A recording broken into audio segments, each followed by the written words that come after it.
36 години имам. Работам у фирма. Една конфекция. Едно дете имам.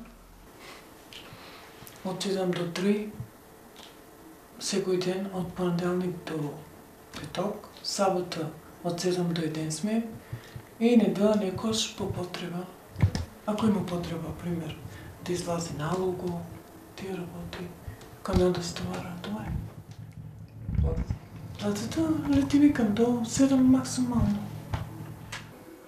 Да, тоа се знае за каде. Да. Ама, како се осекаш, например, дали се осекаш дека можеш да прашаш, нели оно, да кажеш нешто на работодавачите, што ти се на шефовите, на бригадирка и не знам на кој, на собствениците.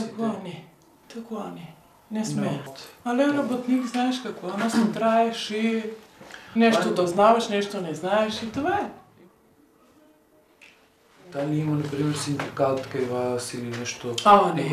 Не смееш такова нещо. Ако прашаш нещо или ако питаш нещо по-малко, и ти спади от работа. Ако ти чини, оди си дома, толкова край завърши.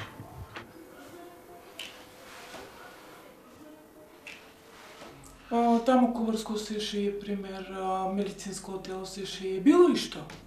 Разбираш? Това се знае, това си е се иностранство.